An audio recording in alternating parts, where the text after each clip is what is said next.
Iran secara resmi menyepakati gencatan senjata dari Israel setelah berperang selama sekitar 2 pekan. Pengumuman soal persetujuan gencatan senjata disampaikan melalui Dewan Keamanan Nasional tertinggi Iran. Dalam pernyataannya, Dewan Keamanan Nasional tertinggi Iran mengeluarkan keputusan nasional untuk memaksa penghentian perang terhadap Israel. Namun sebelum kesepakatan gencatan senjata yang diklaim Presiden Donald Trump lebih dulu, Iran meluncurkan serangan rudal ke pangkalan militer AS di Doha, Qatar. Serangan ini sebagai balasan atas serangan AS ke fasilitas nuklirnya. Korps Garda Revolusi Iran bilang serangan rudal balistik menyasar pangkalan udara Amerika Serikat di Al-Udeid yang merupakan pangkalan militer AS paling strategis di Asia Barat.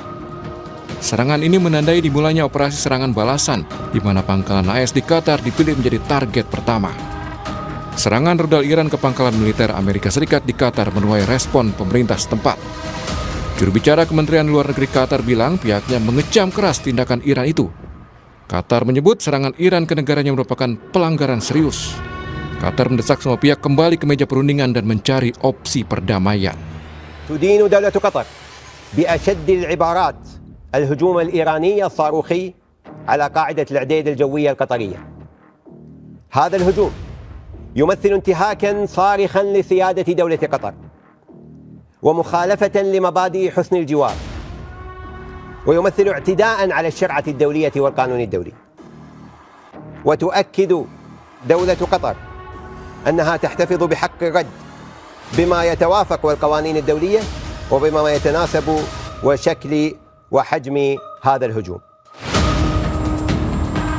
Sebelumnya melalui platform Truth Social, Presiden Amerika Serikat Donald Trump mengumumkan gencatan senjata kedua negara, Iran dan Israel. Trump klaim berhasil menengahi kesepakatan gencatan senjata melalui jalinan komunikasi dengan Perdana Menteri Israel dan pejabat Iran. Namun Trump menyatakan kekecewaannya pada Israel dan Iran. Trump bilang Israel dan Iran telah melanggar ketentuan gencatan senjata dengan masih melancarkan serangan satu sama lain pada Selasa dini hari. Not happy that Israel's going out now. There was one rocket that I guess was fired overboard. It was after the time limit and it missed its target. And now Israel's going out. These guys got to calm down. Ridiculous. How will you respond if as far as violence? I didn't like plenty of things I saw yesterday. I didn't like the fact that Israel unloaded right after we made the deal. They didn't have to unload. And I didn't like the fact that the retaliation was very strong. Memang, pasca pengumuman gencatan senjata, gelombang protes masih terjadi di ibu kota Iran, Teheran. Aksi unjuk rasa ini digelar usai Presiden Donald Trump mengumumkan kedua negara telah menyetujui gencatan senjata total dan menyeluruh. Warga Iran tak setuju dengan gencatan senjata karena menganggap gencatan terjadi saat kekuatan Iran sudah penuh dan siap mengalahkan serangan musuh. Dalam orasinya, pengunjuk rasa mengutuk Israel dan Amerika Serikat.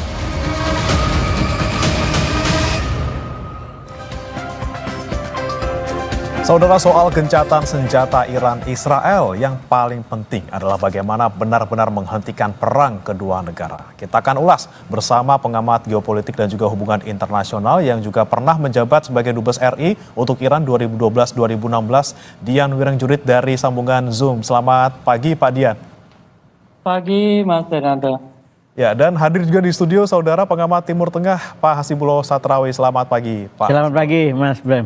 Baik, selamat pagi. Saya ke Pak Hasibullah dulu. Pak Hasibullah, ini yang paling utama, yang paling penting pertanyaannya adalah ketika ada gencatan senjata antara Iran dan Israel yang disebutkan dan sudah disepakati oleh kedua negara, sudah dinyatakan secara resmi, Anda melihatnya bakal ademkah atau amit-amit gitu ya? Ada kemungkinan-kemungkinan lain setelah ini?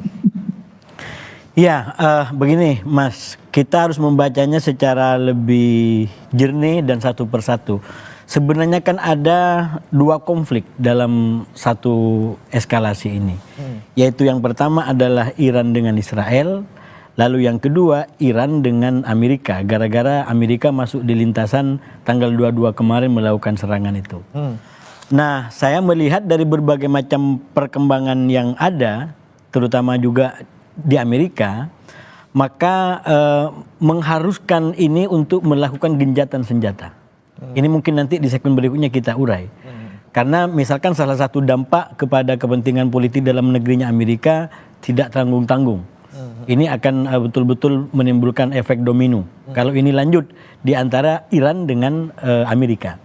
Nah, oleh karena itu saya melihat posisi Amerika sendiri dengan Donald Trump yang memang politiknya zigzag ya, berada pada kondisi di mana dia membutuhkan genjatan senjata ini.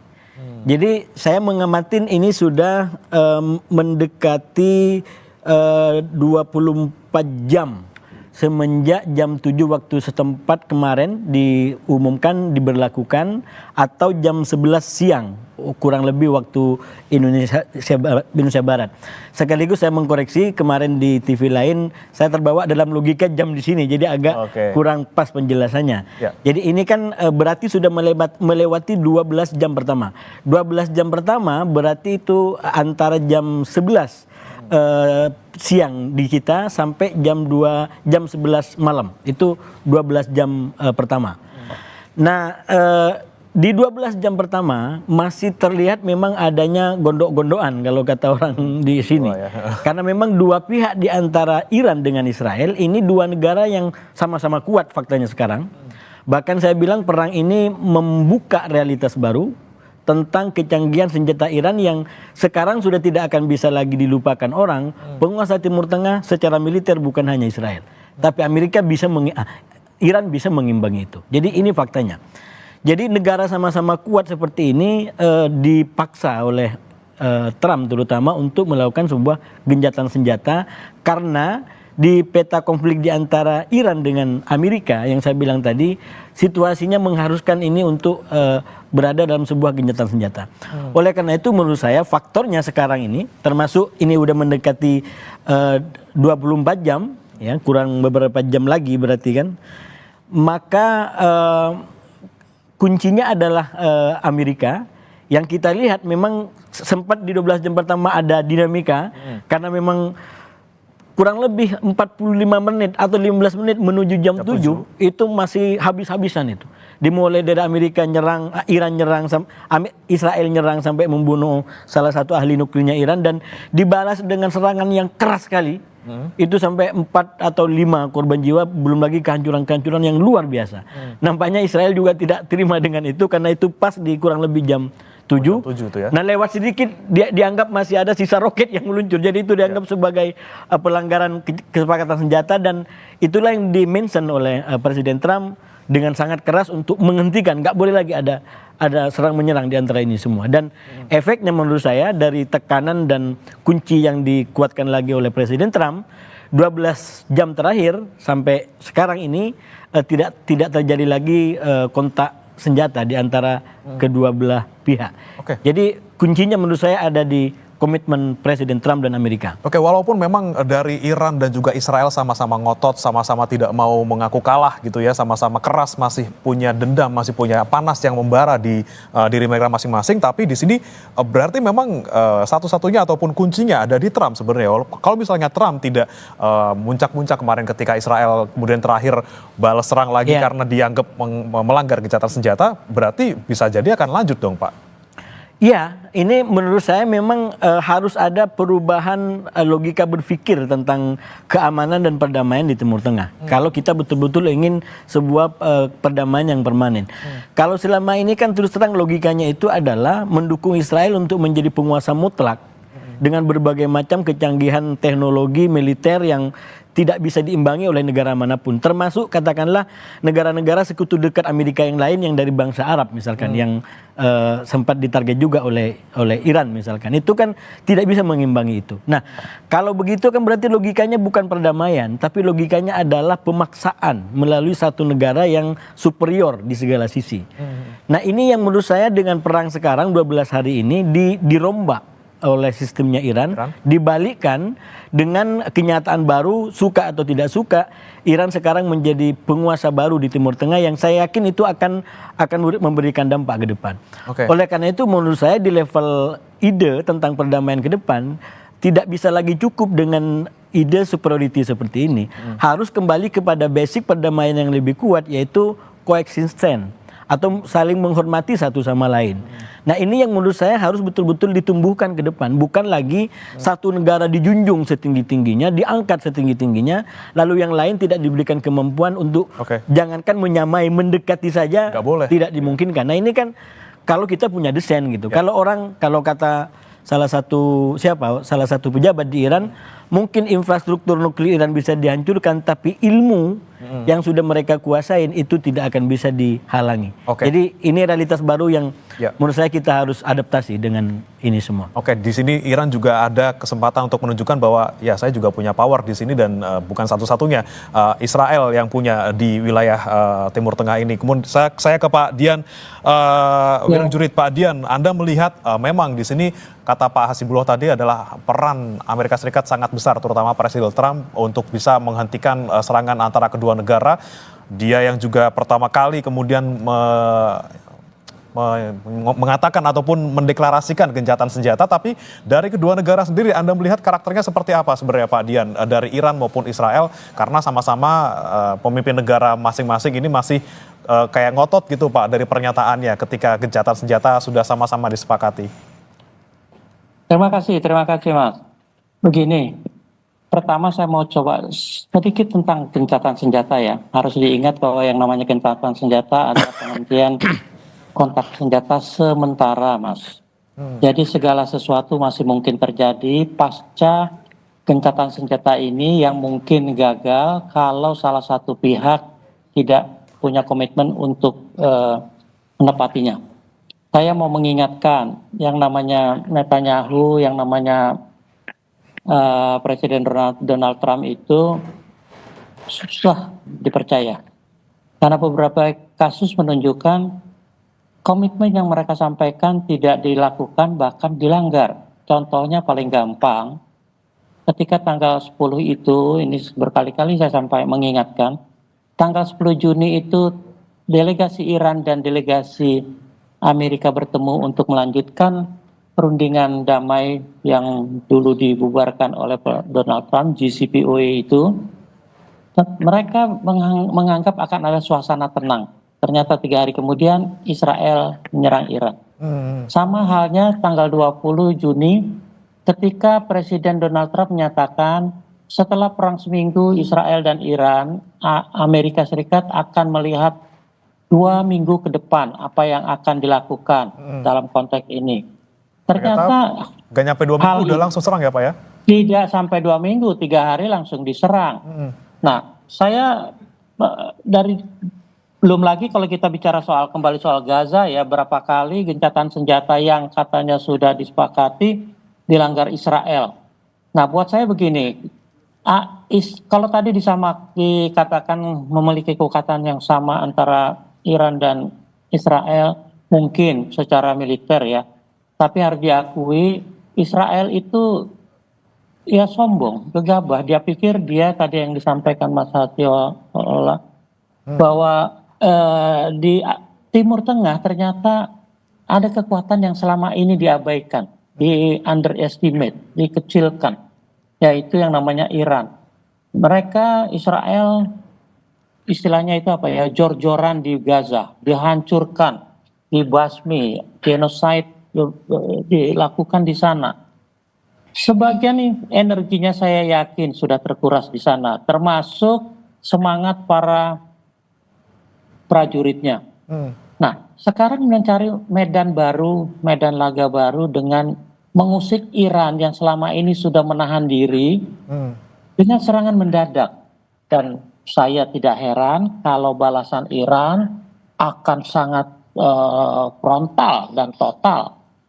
Dan sekarang terbukti praktis Israel itu sudah tidak berkutik kok.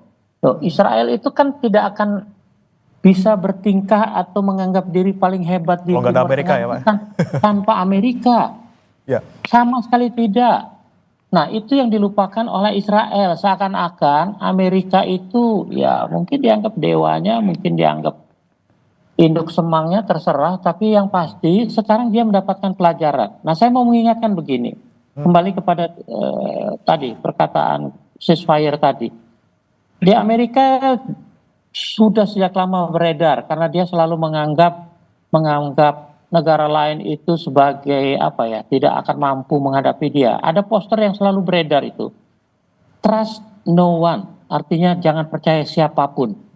Artinya dia harus mampu dengan kekuatan sendiri mengatasi apapun yang terjadi di dunia. Ya. Tapi coba kita kembalikan ke mereka, khususnya kepada presiden yang namanya Donald Trump.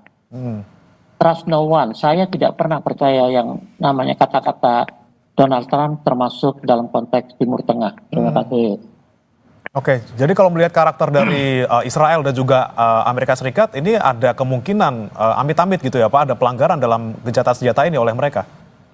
Saya bukan mendahului, tapi yang pasti Iran tentunya tidak akan diam saja dengan kata-kata yang memukau itu, yang menidurkan itu. Saya pikir Iran tetap akan siap sedia begitu Israel atau Amerika melanggar, dia akan pasti lebih siap. Karakter Iran, tadi ditanyakan karakter Iran. Karakter sebuah peradaban Persia yang ribuan tahun sudah terbukti daya tahannya menghadapi serangan berbagai pihak sampai kepada Alexander Agung misalnya. Memang Iran mengalami pasang surut, kalah menang, tapi sebagai wakil dari peradaban Persia itu Iran tidak akan membiarkan negaranya dihancur lantakan seperti Gaza. Ya. Berbeda sekali. Oke. Walaupun memang tadi Anda bilang bahwa tidak mau mendahului, tapi kemungkinan bakal ada gitu ya, mungkin ada pergerakan ataupun pelanggaran gencatan senjata. Tapi apakah kemudian bisa kita nilai bahwa gencatan senjata antara dua negara ini rapuh atau tidak? Sementara memang kalau kita lihat di sini ada kepentingan yang sangat banyak baik dari Amerika maupun sekutu-sekutu dari masing-masing Iran maupun Israel. Nah, ini apakah cukup untuk bisa membuat gencatan senjata ini bertahan? Kita akan bahas setelah ini. Bapak-bapak tetap bersama kami di Sapa Indonesia Pagi. Kembali di Sapa Indonesia Pagi, saudara, masih membahas terkait bagaimana kemudian kemungkinan gencatan senjata antara Iran dan juga Israel ini membawa perdamaian di antara kedua negara. Tadi pertanyaan terakhir terkait dengan apakah bisa dibilang sebenarnya gencatan senjata ini rapuh karena ada karakteristik tersendiri dari Amerika dan juga Israel, atau justru malah sebenarnya kuat? Saya mau ke Pak Hasibullah dulu. Bagaimana Anda melihatnya ketika banyak kepentingan dari Amerika Serikat sendiri, kemudian kepentingan dari Iran juga, kepentingan dari negara-negara sekutu masing-masing negara yang memang kalau nggak gencatan ya amsyong gitu ya di semua sisi, di semua sektor gitu. Persis. Anda melihatnya mana yang paling kuatnya? Apakah karakter kedua negara ini yang kemudian kemungkinan amit-amit bisa melanggar gencatan senjata, atau kepentingan lainnya dari negara-negara sekutu maupun dari Amerika sendiri yang bisa buat gencatan senjata ini jadi kalau damai gitu? Bagi saya sendiri, Mas, dalam kenyataan Israel yang seperti sekarang terutama, itu Amerika sendiri kalau mungkin bukan Trump juga masih diabaikan sama Israel. Kita lihat di zamannya Joe Biden yang tadi disampaikan oleh Pak Dian, itu berapa kali Joe Biden dibikin kecele istilahnya. Udah diumumkan gencatan senjata. Netanyahu nggak pernah mau tunduk. Jadi memang di level Israel sendiri mungkin hanya Trump yang bisa menjinakkan, yang bisa memaksa dia untuk ikut dalam skenario dia. Kalau Iran sebenarnya kan secara prinsip istilahnya dari kapan aja bisa gencatan senjata, karena logika dia adalah logika bertahan. Jadi kalau lawan berhenti, kami akan berhenti. Kami juga nggak cari masalah. Jadi artinya kata orang Jawa, sak waya-waya dia bisa gencatan senjata karena dia bukan mengganggu, ya, dia diganggu gitu. Dia bertahan itu. Nah, oleh karena itu saya nyambung ke yang disampaikan Mbak Dian tadi, kalaupun memang sekarang timbul keseimbangan baru dengan kemunculan Iran ini, menurut saya memang kalau dibaca secara statistik ya kemenangannya bukan dalam pengertian absolut kemenangannya ini Israel berapa, Iran berapa, bukan. Tapi ini lebih karena Iran kadung di underestimate. Dan ternyata dia bikin perlawanan luar biasa sampai detik-detik terakhir. Walaupun secara kekorbanan luar biasa di Iran banyak gitu, termasuk ahli-ahli nuklir, ulama-ulamanya, termasuk pemimpinnya itu kan luar biasa gitu. Dan itu bagi orang yang baca sejarah Iran, istilahnya Iran sudah terbiasa kehilangan tokoh-tokoh utamanya dibunuh oleh Israel. Dan itu tidak akan melemahkan, tapi justru menguatkan. Kalau udah biasa perang, sudah biasa jiwa berjuang dan berperangnya sudah dari dulu gitu ya. Persis gitu. Nah, saya justru melihatnya begini dalam konteks lagi-lagi yang Iran di underestimate terutama oleh Israel. Ini menjadi istilahnya saya sampaikan dulu di sini itu ketika Israel melakukan serangan ini kan minimal 4 yang dia bisa amankan ambisinya Netanyahu. Katakan mengamankan ancaman Iran, kemudian dia bisa memenangkan pertarungan di Gaza, lalu dia mendapatkan posisi kuat lagi dalam negerinya, dan mungkin dapat empati di tingkat global dari negara-negara Eropa yang selama ini sudah mulai bikin jarak. Nah, kalau dibaca per hari ini, bisa jadi petanya terbalik ini. Dengan ternyata perlawanan dan kemampuan Iran yang seperti sekarang, bisa jadi justru 4 hal ini justru menggerus kepentingannya Netanyahu sendiri. Sekarang soliditas di Israel mungkin juga malah semakin rapuh dengan kondisi dalam tanda kutip dipermalukan. Ya. Ini kan petanya hari ini berbeda. Di Iran itu adalah peta atau aura kemenangan karena memang dia bisa bertahan dari serangan itu. Sementara di Israel ini aura kekalahan. Dia tidak pernah mengalami kehancuran seperti ini. Itu akan menjadi tekanan tersendiri bagi Netanyahu yang dalam kasus Gaza aja dia tidak bisa selamat dari tekanan-tekanan dalam negeri. Oke. Belum lagi dari katakanlah dari internasional. Itu memang beberapa negara sempat kayak mulai lirik lagi Israel, tapi ini gencatan senjata lebih cepat dan beberapa negara yang lain tetap keras, terutama Spanyol misalkan itu keras sekali sama Israel gitu. Jadi saya justru melihat justru dengan begini kondisi Israel yang asalnya 4 diharapkan dia dapat, justru bahasanya sampean tadi jadi amsyong. Yang 4 ini bisa nggak menjadi sesuatu, dan itu ya istilahnya Netanyahu yang memulai, dia harus bertanggung jawab terhadap apa yang sudah dia lakukan. Dia akan menghadapi itu menurut saya ke depan. Oke, mungkin kita kembali lagi ke Pak Dian. Pak Dian, terkait dengan tadi ya, ceasefire ini apakah memang benar-benar kuat gitu ya, walaupun ada karakter dari Amerika dan juga Israel yang tidak bisa kita abaikan. Dengan mungkin kepentingan Amerika Serikat yang kalau misalnya amit-amit ini berlanjut terus, ekonomi saya juga bakal anjlok nih. Kemudian juga kemarin kan saya baru dapat mau diusulkan penerima Nobel oleh Pakistan gitu kayak.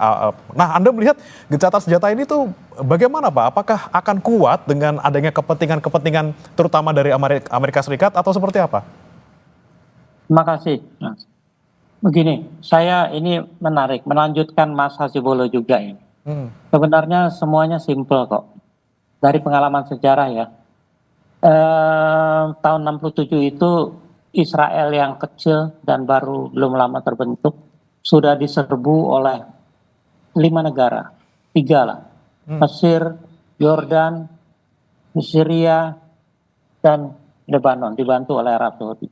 Mereka dalam 7 hari bisa mengalahkan ke 5 negara itu, secara fisik maupun secara apapun yang disebut militer.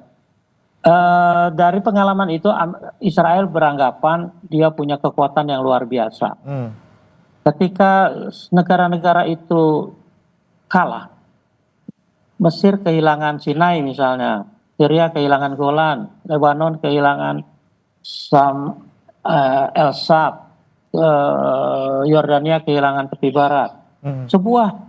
Sebagian negara berdaulat yang kuat di Timur Tengah mereka kalahkan dalam 7 hari. Ketika mereka sekarang menghadapi katanya ancaman dari yang namanya proksi Iran, Hamas, Hezbollah, dan Houthi, tentunya tidak sebanding dengan negara-negara tadi. Dengan mudah mereka tundukkan, walaupun dalam konteks sekarang tidak mudah seperti dulu ya. Hamas dihancur lantakan, Hezbollah dilumpuhkan, juga Houthi. Mereka beranggapan andalan proksi ini adalah Iran. Jadi kalau Iran sekarang sudah kehilangan mitranya, Iran mungkin tidak punya kekuatan lagi karena Iran sudah habis juga dananya, energinya, manpowernya dan sebagainya menghadapi sanksi. Jadi situasi secara kasat mata di mata Israel mungkin Iran memang lemah ya. Sudah kalah di proksinya, sekarang lemah, makanya dianggap serangan Israel akan dapat segera menundukkan Iran. Ternyata salah besar. Dunia kaget, kita semua kaget, terutama Amerika. Nah, dalam konteks ini Iran tidak akan pernah membiarkan lagi negaranya dalam kondisi yang terbuai oleh janji-janji. Makanya kembali ke pertanyaan Mas Bernard tadi, ceasefire masih tahap awal, masih terlalu dini untuk melihat apakah ceasefire ini akan berlangsung lebih lama dari yang diharapkan. Karena perang pengalaman tadi, buat saya sekarang apapun yang terjadi, kalau saja Israel kemungkinan besar sudah, mungkin kalau ayam itu apa ya, kepalanya udah nunduk karena kalah tuh. Ya. Tidak akan terlalu terlalu gegabah, tidak akan terlalu congkak, tidak akan terlalu arogan seperti dulu. Buat saya ini pelajaran penting buat Israel tuh, apalagi rakyatnya sendiri sudah jenuh dengan kebijakan Trump. Tapi yang harus dicatat terakhir ini adalah bahwa semua ini tidak akan terjadi tidak akan terjadi kalau saja tidak ada tokoh-tokoh seperti yang namanya Netanyahu dan Trump. Oke, di Iran sekarang posisinya masih siaga 1 gitu ya Pak, masih kemudian jangan sampai ada pelanggaran dan dia tetap siap, kalaupun misalnya ada pelanggaran dia siap untuk melakukan balasan. Saya mau ke Pak Hasibullah lagi, Pak Hasibullah. Ya.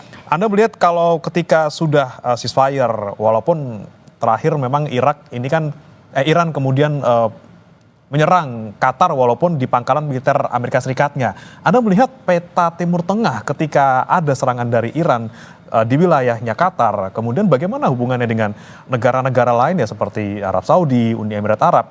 Ini apakah menjadi satu langkah yang dalam tanda kutip salah untuk posisi Iran di Timur Tengah sendiri?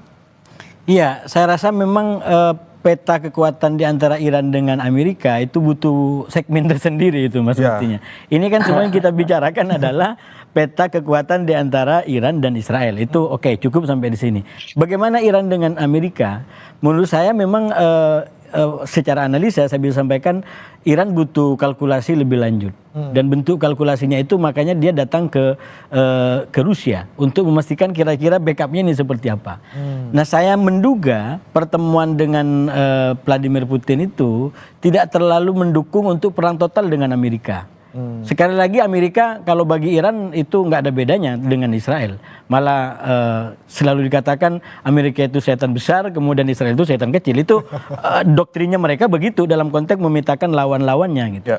Nah ketika melakukan serangan seperti ketiga fasilitas nuklir tadi, saya yakin Iran juga mengkalkulasi apa yang mau dilakukan.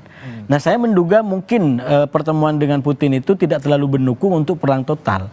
Karena itu lalu kemudian mulai saya menduga memang Iran sendiri memberikan harapan tentang gencatan senjata terutama dengan Amerika ini. Karena itu di dalam peristiwa-peristiwa selanjutnya, sekali lagi setelah dibaca sekarang ya, kalau sebelumnya agak terkaget-kaget kita membaca perkembangan detik demi detik. Misalkan waktu ketemu dengan Vladimir Putin, lalu kemudian setelah itu ada kejadian nyerang Qatar. Saya waktu itu sempat menduga ini akan perang lebih besar lagi, ternyata setelah itu Trump umumkan gencatan senjata. Nah, dari semua peristiwa ini menurut saya bisa kita ambil kesimpulan awal beberapa. Salah satunya adalah bahwa memang ya Qatar itu saya menganggap sebagai serangan penutup yang mungkin dikompromikan agar di antara Iran dengan AS ini tidak lanjut perangnya. Oke. Nah, kenapa Qatar sedikit lah ya? Iya, kenapa Qatar dipilih? Karena itu yang dalam tanda kutip lebih mendekati harga kesalahannya dari yang sudah dilakukan oleh AS dengan menyerang langsung 3 fasilitas nuklir Iran. Dan formula di dalamnya kan sudah dalam tanda kutip sudah terencana dengan baik, walaupun itu udah nyampe ke pangkalan, tidak ada yang jadi korban. Jadi Amerika juga bisa punya alasan untuk tidak terus balas-membalas karena ya kerugiannya juga tidak terlalu besar. Cuman saya melihat yang kedua begini juga Mas, kalau seumpamanya Iran lanjut dengan serangan terus membabi buta kepada pangkalan-pangkalan militer Amerika di Timur Tengah ini, saya khawatir justru Iran terjebak lebih dalam skenario-nya Netanyahu. Oke, jadi udah kecemplung dikit gak apa-apa nih, udah narik. Ya, skenario Netanyahu kan begini sebenarnya. Netanyahu itu maunya kalau bisa yang berperang lawan musuh-musuhnya adalah Amerika. Jadi Israel di dalam aja nggak perlu keluar senjata gitu. Jadi Amerika aja yang perang. Itulah krisis Irak gitu. Dia yang mulai soal isu nuklir, lalu kemudian diproses oleh Amerika, Amerika yang hancur-hancuran, babak belur, berlama-lama, Israel yang menang, yang enak di dalam gitu. Saya juga menduga perang sekarang ada arah ke sana. Karena itu dengan berbagai macam cara Netanyahu narik Trump untuk masuk. Dan di satu fase seakan-akan kita baca Trump masuk dalam skenarionya Netanyahu. Yaitu ketika nyerang Iran kan, itu berubah langsung. Wah, tapi ini Netanyahu juga nggak mudah dipegang, karena itu Trump nggak mudah dipegang. Tiba-tiba dia bikin umum kan gencatan senjata begini. Jadi itu betul-betul membalikkan skenario yang ada. Sempat terjebak, kemudian skenario malah kemudian kalau seumpamanya Iran gara-gara sudah diserang Amerika lalu dia nyerang seluruh pangkalan, yang akan diuntungkan adalah Netanyahu. Kenapa? Karena minimal Iran akan menjadi common enemy baru. Yang awalnya sebelum serangan Amerika common enemy-nya adalah Israel, karena dia sebagai sumber instabilitas. Kalau Iran lanjut, nyerang Bahrain, nyerang Qatar, nyerang Arab Saudi, nyerang Turki, nyerang Irak, semua ini diserang. Satu, itu sudah pasti dipastikan melanggar yang namanya kedaulatan negara lain. Oke, jadi Amerika sudah sadar di tepat di waktunya nih Pak. Kenapa? Amerika sadar di waktu yang pas ini mungkin ketika mungkin terjebak dalam skenario-nya. Kalau mau baca Israel. Amerika sebenarnya itu banyak elemen yang harus dibahas, termasuk dampak kepentingan politik dalam negerinya. Dan juga latar belakang katakanlah Trump sendiri yang saya menganggap dia terjebak sekarang ini di antara karakter aslinya yang keras dengan karakter kampanye yang diharapkan untuk menjadi penyelamat perang gitu. Kan kalau kita baca Republik, katakanlah selama ini seperti Bush junior dan senior kan karakternya kita kenal keras. Jadi Trump agak mirip-mirip di situ. Tapi kan harus dipahami Trump ini menjadi presiden, salah satu kampanyenya adalah karena dia ingin menghentikan perang. Jadi dia ingin menjadi kayak semacam antitesa daripada Biden yang waktu itu dijebak oleh Netanyahu untuk berperang terus gitu. Nah, oleh karena itu saya melihat justru dengan melakukan perubahan ini menjadi tidak masuk dalam skenarionya Netanyahu, dia bikin skenario sendiri, maka yang pertama dia akan kembali pada kepentingan dalam negerinya Amerika, terutama dengan gerakan ekonominya yang MAGA itu, sehingga dia bisa wujudkan janji-janji kampanyenya, dan itu menurut saya nyambung dengan kepentingannya Iran yang sudah menampakkan kedaulatannya dan kebesarannya di kawasan. Oke, baik, saya ke Pak Dian. Ini terakhir Pak Dian, Anda melihat tadi pernyataan Pak Hasibullah, sebenarnya ada skenario yang kemudian tidak diikuti oleh Amerika Serikat, seperti itu ya Pak ya. Kemudian apakah memang ini kemudian bisa menguntungkan ke semua pihak, baik Amerika Serikat, kemudian Iran maupun misalnya di Israel juga, walaupun Israel di sini juga kelihatannya agak rugi gitu ya Pak ya, dan bisa kemudian mendorong ke perdamaian sebenarnya. Terima kasih. Saya setuju sekali sama Mas Hasibullah. Kalau Iran terpancing dan menyerang pangkalan-pangkalan Amerika di sana, maka akan backfire bagi Iran sendiri. Tapi mari kita melihatnya seperti ini. Apa sih, berapa banyak sih pangkalan Amerika? Banyak memang. Di dunia ini ada 800-an pangkalan Amerika dimanapun. Dan konsentrasinya memang banyak di Timur Tengah. Mungkin hampir 100. Pangkalan itu kan di satu negara bisa ada berapa ya? Seperti dulu di Syria atau segala macam. Itu pangkalan Amerika itu kayak di Jepang sekarang yang damai aja. Ada 9, di Korea ada 9, di Jepang ada 14, di Korea 9, di Filipina 8 begitu ya.